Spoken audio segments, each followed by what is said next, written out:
दिल्ली नगर निगम के 12 वार्डों के उपचुनाव में आम आदमी पार्टी और कांग्रेस के बीच सोशल मीडिया पर तेज होती राजनीतिक जंग अब खुलकर सामने आने लगी है। सबसे पहले आरोपों की शुरुआत हुई कांग्रेस प्रवक्ता रागिनी नायक के पोस्ट से, जिसमें उन्होंने वजीरपुर विधानसभा के वार्ड नंबर 65 की एक वोटर लिस्ट साझा करते हुए दावा किया कि 92 मतदाताओं के लिए एक ही व्यक्ति की फोटो का उपयोग किया गया।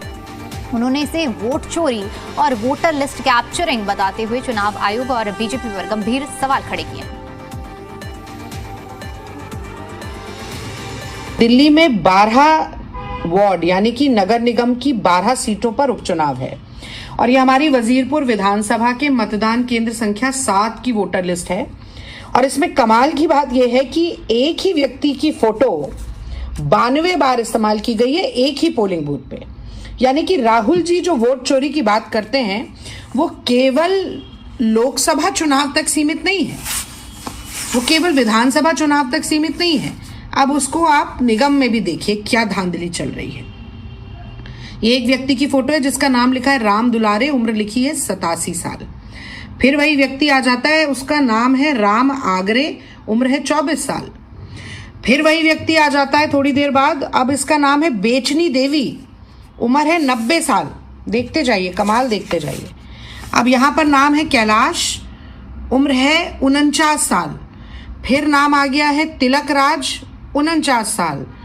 तो किस स्तर पर भारतीय जनता पार्टी धांधली, फरेब, पाखंड से, वोट चोरी से, वोटर लिस्ट कैप्चरिंग से चुनाव जीतने की रणनीति बना रही है और जीत रही है, ये इस बात से साफ हो जाता है। इधर एमसीडी उपचुनाव में कांग्रेस की ओर से भी इस मामले में गंभीर आरोप लगाए गए हैं। एमसीडी उपचुनाव में वोट चोरी हो रही है, कांग्रेस की ओर से कहा गया इस उपचुनाव में खुलेआम वोट चोरी की जा रही है, चुनाव निष्पक्ष नहीं है। चुनाव आयोग की चुप्पी जो कि शर्मनाक है। दिल्ली कांग्रेस के अध्यक्ष देवेंद्र यादव ने दरअसल 2 ट्वीट किए हैं और दोनों ट्वीट की फहरिस्त आपको बताते हैं कि क्या क्या उनकी ओर से लिखा गया है। वोट चोरी का किस्सा नंबर 1, देवेंद्र यादव ने ये ट्वीट किया और इस ट्वीट में लिखा है कि एमसीडी उपचुनाव में वोट चोरी हो रही है। और इसके साथ ही साथ जो ट्वीट उनकी ओर से किया गया है वो आपको हम दिखा रहे हैं। और इसके साथ ही उन्होंने ये भी जिक्र किया है कि वजीरपुर में एक ही आदमी की तस्वीर 91 बार लगाई गई है। जेंडर और पति के साथ एक ही बूथ पर कई बार इनकी तस्वीर जो है वो देखने को मिली है। और इसके साथ ही साथ उन्होंने इस चीज़ का भी जिक्र किया है कि ये जो चुनाव हैं ये चुनाव निष्पक्ष नहीं हुए हैं। आज के चुनाव को लेकर भी वोट चोरी का मुद्दा कांग्रेस की ओर से उठाया गया।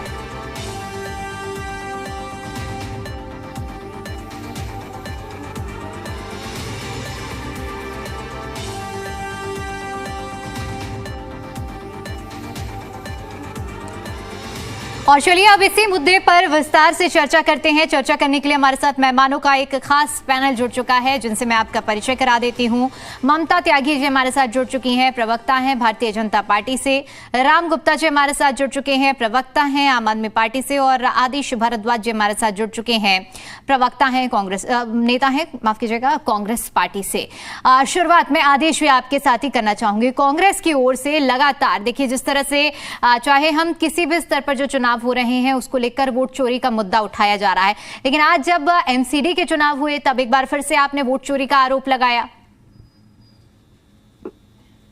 देखिए सच्चाई ये है कि हमने आरोप ही नहीं लगाया, उसके प्रूफ भी इलेक्शन कमीशन को दिए। हमारे प्रदेश अध्यक्ष देवेंद्र यादव जी ने जो 91 बार एक ही फोटो का इस्तेमाल किया गया, इसके लिए एक लेटर लिखा DPCC/4151/25 23/11/2025 को। अभी तक किसी तरह का कोई जवाब नहीं आया। तो ये जो धांधलेबाजी है ये अपने आप में स्पष्ट कर देती है कि कितनी बड़ी धांधलेबाजी इन उपचुनावों के अंदर भी जो है भारतीय जनता पार्टी या इलेक्शन कमीशन के द्वारा की जा रही है। तो ये एक बहुत बड़ा चिंता का विषय है। हमें ये अंदाजा था कि शायद ये लोकसभा और विधानसभाओं में ही है, लेकिन ये नगर निगम के और नीचे स्तर तक जो हर चुनाव के अंदर ही इस तरह की धांधलेबाजी की जा रही है और उसको शिकायत के बावजूद भी कोई संज्ञान नहीं लिया जाता। कुछ दिन पूर्व अपने बुराड़ी विधानसभा के संबंध में इलेक्शन कमीशन को एक पत्र लिखा था, और पत्र इसलिए लिखा था कि हमारे यहाँ पे बहुत सारे लोगों के पास आधार कार्ड थे लेकिन उनके वोटर लिस्ट में नाम नहीं थे। तो हमने ये अनुरोध किया कि यहाँ पे कैंप लगाया जाए और जो ये लोग वंचित रह गए इनके वोट दोबारा से बनाए जाए। लेकिन अभी तक इलेक्शन कमीशन ने किसी तरह का ना तो कोई कैंप लगाया है, ना मुझे उसके बारे में कोई सूचित किया है। जबकि मैंने वहां कौन लोग उनकी हेल्प करेंगे, उनका मोबाइल नंबर क्या है, ये तमाम चीजें स्टेट इलेक्शन कमीशन को और अपने ARO SDM इन सबको भेजा हुआ है, लेकिन उसके बावजूद कहीं किसी तरह का कोई संज्ञान नहीं लिया जाता और ना ही उसमें जो है किसी तरह की कोई जानकारी दी जाती है। सेम यही जो देवेंद्र यादव जी ने कहा, उसके अंदर भी 23 तारीख को पत्र लिखा है, सारी चीजें लिख दी है, सीरियल नंबर लिख दिया है, कंप्लीट डिटेल्स के साथ दिया है, लेकिन उसके बावजूद भी अभी तक कोई रिप्लाई नहीं है। कोई भी व्यक्ति जाके उस पत्र को पढ़ के उस वोटर लिस्ट को खोल सकता है और उन चीजों को आइडेंटिफाई कर सकता है, लेकिन द्वारा इस सिस्टम सारा बनाया गया है वो उसको देखने को तैयार नहीं है। तो ये बहुत बड़ा दुर्भाग्य है और इसकी हम निंदा करते हैं और यही माननीय राहुल गांधी जी ठीक है आदेश जी, जो मुद्दे आपने उठाए, जो आरोप लगाए, उस पर जवाब बीजेपी से भी लेंगे, और लेकिन इससे पहले विपक्ष की आवाज सुनना जरूरी है और इसीलिए मैंने आपसे शुरुआत की है। मैं आम आदमी पार्टी का रुख भी इस मुद्दे पर जानना चाहूंगी। राम गुप्ता जी, क्योंकि आज दिन भर मतदान हुए हैं इन 12 सीटों पर, कांग्रेस ने तो कह दिया कि वोट चोरी हो रही है, चाहे विधानसभा चुनाव हो, लोकसभा चुनाव हो या फिर स्थानीय स्तर के जो चुनाव हैं, वहां पर मुद्दा उनका यही रहा कि वोट चोरी की जा रही है, गड़बड़ी देखने को मिली है। क्या आम आदमी पार्टी को भी लगता है कि जो आरोप लगाए जा रहे हैं वो सही है या इन्हें निराधार मानते हैं? दीपिका जी, आपको GNCR के इस प्रोग्राम, डिबेट प्रोग्राम में बैठे हुए सभी मेहमानों को और देश विदेश में जहां भी ये डिबेट प्रोग्राम देखा जा रहा है लाइव, वहां सभी दर्शकों को आम आदमी पार्टी की तरफ से राम गुप्ता का राम राम। देखिए, आज दिल्ली MCD उपचुनाव में हुए मतदान से एक बात तो कंफर्म हो चुकी है कि आम आदमी पार्टी के सभी 12 कैंडिडेट्स को दिल्ली की जनता भारी बहुमत से जिताकर पुनः MCD सदन में भेजने जा रही है। लेकिन मैं आपको वोटिंग से पहले और प्रचार थमने के समय के 3 वाकया आपके दर्शकों के संज्ञान में लाना चाहता हूं। वो बहुत ज्यादा महत्वपूर्ण है। अगर मैं वो नहीं आपके दर्शकों के सामने लाता हूं तो ये जो है नाइंसाफी होगी। अभी परसों के दिन CM रेखा गुप्ता दक्षिणपुरी वार्ड चुनाव में वोट मांगने के लिए एक सभा रखती हैं। सभा से पहले खंभों पर लाइटें लगवाई जाती हैं, लेकिन सभा खत्म होने के अगले दिन वहां पर जो लगी हुई लाइटें थी, वहां पर खंभों में सीढ़ियां लगवा करके वो लाइटें उतरवा ली जाती हैं। अब आप ही सोचिए, क्या दिल्ली वालों ने ये सब ध्यान में नहीं रखा होगा? आज वोट देते समय मात्र एक 2000 रुपए की लाइट तक ये सरकार नहीं दे सकती है दिल्ली वासियों को, तो अब बताइए वो दिल्ली वासी आज उन्हें कैसे वोट दिया होगा? ऐसा नहीं है कि ये पहला फर्जीवाड़ा है। इनका फर्जीवाड़ा यमुना में किया गया, इनका फर्जीवाड़ा A2I डाटा में किया गया, इन्होंने आयुष्मान में फर्जीवाड़ा किया, नकली बारिश में फर्जीवाड़ा करके 35 करोड़ रुपए लूट खाए, यहां तक कि कोर्ट के आदेश से बिजली कनेक्शन दिए जाने वाले मुद्दे पर भी इन्होंने फर्जीवाड़ा किया। और तो और आपको जानकर हैरानी होगी, MCD के उपचुनाव को जीतने के लिए CM हमारी दिल्ली की मुख्यमंत्री रेखा गुप्ता चुनाव से एक रात पहले अशोक विहार के जिस वार्ड में इलेक्शन हुए हैं आज, उसमें जो है फ्री गैस कनेक्शन बांटने का ऐलान तक कर देती हैं। अब आप बताइए, क्या दिल्ली चुनाव आयोग इसका संज्ञान लिया या लेगा आगे? आप जरा भारतीय जनता पार्टी के प्रवक्ता ममता त्यागी जी से जरूर पूछिएगा मेरा ये सवाल कि क्या कोई नैतिकता बची है या अब ऐसे ही अनैतिक तरीके से चुनाव जीतने के हथकंडे अपनाए जाएंगे? अभी हमने जो है सोशल मीडिया के माध्यम से, हमारे दुर्गेश पाठक जी नेता हैं, उन्होंने नारायणा के एक वार्ड में बताया कि 33 नंबर बूथ में जो है हमारी एक महिला मतदाता है, वो वोट डालने जाती है, लेकिन वहां पर उनका मतदान ऑलरेडी पहले ही कर दिया गया। जब हमने इस बात का लिखित शिकायत करी तो वहां से जो है मंत्री सूद साहब ट्वीट कर रिप्लाई करते कहते हैं कि आप झूठ बोल रहे हैं, 33 नंबर वार्ड तो है ही नहीं, बूथ संख्या 33 ही नहीं नारायणा वार्ड में। अब बताइए चुनाव आयोग का जो लिखा हुआ पर्चा है वो मानेंगे या सूद साहब जो कह रहे हैं वो माना जाएगा? ठीक है, तो ठीक है। राम गुप्ता जी, आपने अपने सारे मुद्दे रखे, मैं उस पर जवाब भी ले लेती हूँ, लेकिन आखिर में इस चीज पर भी अपनी राय बताइए कि जो कांग्रेस वोट चोरी की बात कर रही है उस पर आम आदमी पार्टी का क्या कहना है? देखिए, मैं आपको एक और वाकया बताता हूं जो कि शालीमार बाग थाने के, थोड़ा शॉर्ट में आप यही बता दीजिए ना राम गुप्ता जी, आपकी इस आम आदमी पार्टी इत्तेफाक रखती है या नहीं रखती है इस आरोप से? जी बिल्कुल शॉर्ट में बताता हूं दीपिका जी। शालीमार बाग थाने के एसएचओ जिनका नाम रामपाल है, मैं नाम ले रहा हूं रामपाल, कुछ दिन पहले तक ये जनाब दक्षिणपुरी में एसएचओ थे। आज दक्षिणपुरी एमसीडी उपचुनाव में भारतीय जनता पार्टी के प्रत्याशी के साथ गली गली घूमकर गरीब लोगों को धमका रहे हैं और कह रहे हैं कि भारतीय जनता पार्टी को वोट नहीं दिया तो हम देख लेंगे। चलिए ठीक है, ठीक है। ममता जी, विपक्ष की बात आपने सुनी, आरोप सुने, मैं चाहूंगी कि विस्तार से आप जवाब दें। कांग्रेस का कहना यह है कि चुनाव कोई भी हो, कैसा भी चुनाव हो, लेकिन बीजेपी और सीधे सीधे चुनाव आयोग पर आरोप है कि वोट चोरी एक बड़ा मुद्दा बन चुका है। आज दिन भर हमने इस मुद्दे को सुना, जो आरोप लगाए गए। दूसरी तरफ आम आदमी पार्टी आरोप लगा रही है कि बीजेपी अनैतिक तरीके से चुनाव जीतने के लिए तरह तरह के हथकंडे अपनाती हुई नजर आई है। सभी सवालों पर मैं चाहूंगी विस्तार से जवाब दें आप। नमस्कार दीपिका जी, आपके सभी दर्शकों को नमस्कार, वंदे मातरम, जय हिंद।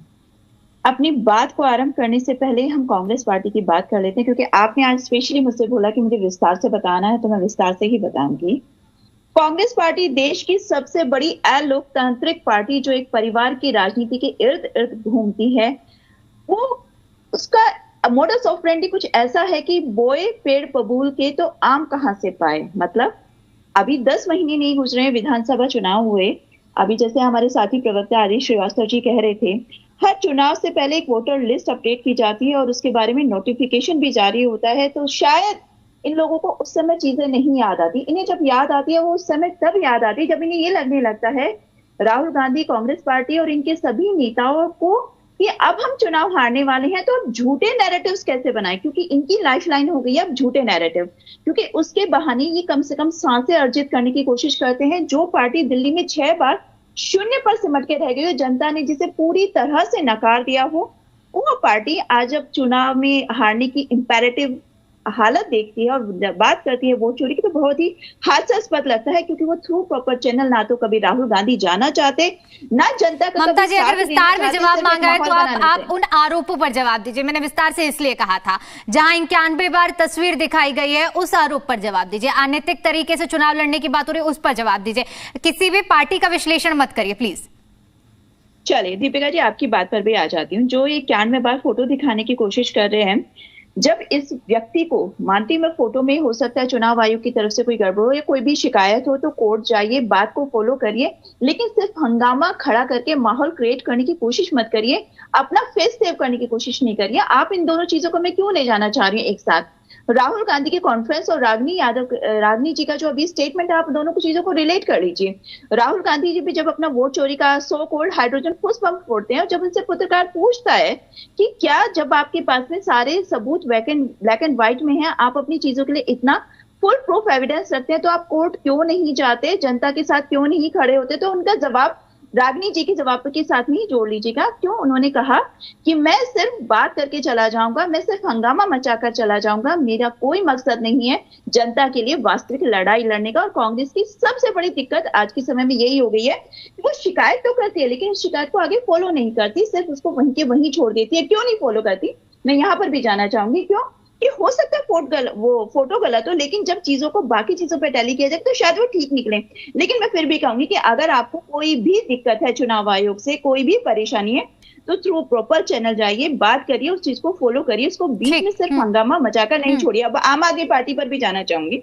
आम आदमी पार्टी जिसने दिल्ली में छठ पूजा, दीपावली, सब चीजों को पूरी तरह से कैद कर दिया था। भारतीय जनता पार्टी जो भारतीयों के लिए जीने वाली पार्टी है, दिल्ली के लिए लोगों के लिए कार्य करने वाली पार्टी है, दिल्ली की जनता उनसे खुश है। क्यों खुश है? क्योंकि उसने भव्य छठ पर्व का आयोजन देखा, उसने दीपावली को मनाया अच्छे से, उसने रेखा गुप्ता जी ने हीटर बांधे, लोगों के साथ खड़े, उसने एक ऐसा मुख्यमंत्री देखा कि हर बुरे वक्त में जो उसके साथ सड़कों पर है, अगर कोई बाढ़ की समस्या होती है तो वो खुद जाकर पर्सनली विजिट करते हैं। इनके नेता की तरफ जो मतदान के एक दिन पहले घोषणा करके, ये आरोप राम गुप्ता जी लगा रहे हैं कि मतदान के ठीक एक दिन पहले घोषणा की जा रही है, क्या ये वाजिब है?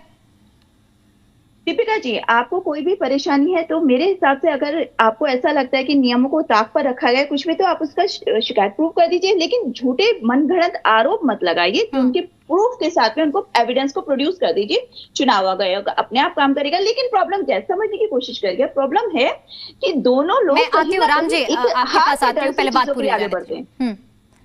दोनों लोगों कहीं ना कहीं अपने हार के डर से पहले से ही नैरेटिव्स बनानी शुरू करते हैं कि बाद में हम अपने आप को डिफेंड कैसे करेंगे। आप ये देखिए कि केजरीवाल जी क्यों नहीं नजर आ रहे। इनके पार्टी के मेन नेता, चुनाव हो रहे हैं, एक बार भी दिल्ली में अगर झांक नहीं रहे, तो मैं कभी कभी आपके चैनल पे पहले भी बोला था, तुम तो ठहरे परदेसी, साथ क्या निभाओगे। ये तो फौरन पंजाब छोड़कर, वो दिल्ली छोड़कर पंजाब में जाके बस गए और दिल्ली वासियों को अपनी शक्ल तक भी नहीं दिखाना चाहते, जो हर हफ्ते प्रेस कॉन्फ्रेंस करते थे। राम गुप्ता जी कुछ जवाब देना चाह रहे थे। राम जी बात पूरी कीजिए। और सवाल तो वाजिब है ना कि अगर आप लोगों को कोई असहमति है, आपको लगता है कि कोड ऑफ कंडक्ट को अगर तोड़ा गया है, तो शिकायत करिए ना, ये तो आपका अधिकार है। बिल्कुल बिल्कुल बिल्कुल। दीपिका जी, मैं भारतीय जनता पार्टी की प्रवक्ता ममता त्यागी जी की जो भी बातें हैं, सबसे पहले तो मैं कहूंगा कि ये भारतीय जनता पार्टी वो भारतीय जनता पार्टी है जो सेमीकंडक्टर प्रोजेक्ट में 44,000 करोड़ की सब्सिडी तो देती है, लेकिन हाथों हाथ जो है 4 हफ्ते के अंदर 458 करोड़ रुपए का चंदा ले लेती है। यानी कि इनका धंधा है चंदा दो, धंधा लो और साथ में सब्सिडी भी लो। और ये अभी आरोप लगा रही थी कि केजरीवाल जी गायब हो गए। केजरीवाल जी गायब हो जाते तो जो जी बताइए कि अभी जो बाई इलेक्शन हुए हैं, पांच इलेक्शन हुए बाई इलेक्शन, 5 इलेक्शन में सारे इलेक्शन कौन जीता है? आम आदमी पार्टी जीती है। गुजरात में मोदी जी के गढ़ में अगर आम आदमी पार्टी जीती है तो उसका श्रेय केजरीवाल जी को जाता है। केजरीवाल जी कहीं गायब नहीं हुए हैं। दूसरी बात, अभी ये कह रहे कि वोट चोरी हुई तो कोर्ट में जाओ। अरे आपको जानकर हैरानी होगी, एक्चुअली क्या है, ममता त्यागी जी पढ़ लिख के आती नहीं, इनका व्हाट्सएप यूनिवर्सिटी में जो मैसेज भेज दिया जाता है वही पढ़ करके सुना देती है। यहाँ पर इन्हें ये पता ही नहीं है कि जो है चुनाव आयोग एक स्वतंत्र संस्थान है। जरूरी नहीं है वो स्वयं निर्णय ले सकता है, और जो स्वयं निर्णय लेने वाला होता है उसके लिए, क्योंकि वो स्वयं आचार संहिता लागू करने वाला संस्थान है, तो उसके लिए कोर्ट जाने की जरूरत नहीं है, वो स्वतः संज्ञान ले सकती है। अगर हमने शिकायत करी है तो उस शिकायत का निवारण करना चाहिए। लेकिन दुर्भाग्य देखिए कि अभी 8 फरवरी को जब दिल्ली में विधानसभा के चुनाव हुए थे, उस समय उससे पहले 10 दिसंबर को हमारे सभी शीर्ष नेताओं ने प्रेस कॉन्फ्रेंस किया था और चुनाव आयोग में गए थे और 3000 पन्नों की शिकायत चुनाव आयोग अभी के आप जो आरोप लगा रहे हैं उसके लिए क्या आपने किसी तरह की शिकायत की है? मॉडल कोड ऑफ कंडक्ट लागू है, आपने जो आरोप लगाए? बिल्कुल शिकायत के इस बात का प्रूफ है मेरा एक्स हैंडल, और साथ में मैंने जो सीओ, चलिए ठीक है। आदेश भारद्वाज जी, सवाल मेरा भी आपसे यही रहेगा, क्योंकि ममता जी ने अभी जब जवाब दिए तो उन्होंने कहा कि अगर आप आरोप लगा रहे हैं, वाजिब अगर आरोप हैं, आपके पास इतने ही एविडेंस है, तो आप लोग क्यों नहीं शिकायत दायर करते हैं? अगर सही होगा तो एक्शन जरूर होगा ना। हर बार आरोप लगा देना और पीछे हट जाना कितना सही है? आपकी बात बिल्कुल दुरुस्त है, लेकिन मैं आपको याद दिलाना चाहता हूं कि हरियाणा के अंदर चुनाव हुए, चंडीगढ़ पंजाब हाई कोर्ट से एक ऑर्डर हुआ कि जो वीडियो फुटेज है वो इनको प्रोवाइड कराई जाए। जब हाई कोर्ट का ये ऑर्डर हुआ, उससे अगले दिन जो है इलेक्शन कमीशन जो है और भारत सरकार कानून बदल देती है और कहती है कि हम किसी भी तरह का कोई भी इलेक्ट्रॉनिक्स एविडेंस इस कैटेगरी का नहीं देंगे। तो कोर्ट के आदेश के बावजूद इनको छिपाना पड़ता है, क्योंकि इनकी चोरी उसमें उजागर हो जाती और कानून में बदलाव करते हैं। तो ये किसी भी इलेक्शन कोड ऑफ कंडक्ट का वायलेशन करते हैं। और जो रेखा जी ने कल किया 29 तारीख को, वो ये वीडियो मैं आपको सुना रहा हूँ। हमने दिए हैं 250 बहनों को यहाँ पे आज ये उज्ज्वला के कनेक्शन, गैस चूल्हा दिया गया है। ये अपने आप में हम सब के लिए चलिए ठीक है, तो ठीक है। बहुत छोटा सा कमेंट, क्लोजिंग कमेंट ममता जी, इसी पर बहुत छोटा सा रिएक्शन दीजिएगा, समय कम है। उज्ज्वला स्कीम शायद हमारे साथी प्रवक्ता ये बात बहुत अच्छे से जानते हैं कि बहुत ही पुरानी स्कीम है, वो कोई नई स्कीम नहीं है और वो कहीं से भी चीजों को वायलेशन ऑफ कोड सवाल ये है ना कि कोड ऑफ कंडक्ट अगर लागू था तो उसी जगह पर आखिर क्यों? ठीक है, समय की कमी इसलिए रोकूंगी। बहुत शुक्रिया आप सभी का हमारे साथ आज की इस चर्चा में जुड़ने के लिए और अपना कीमती समय हमें देने के लिए। तो देखिए, दिल्ली में आज 12 वार्डों में उपचुनाव हुए हैं और उपचुनाव के नतीजे तो 3 तारीख को आएंगे, लेकिन इस पर सियासत भी जारी है।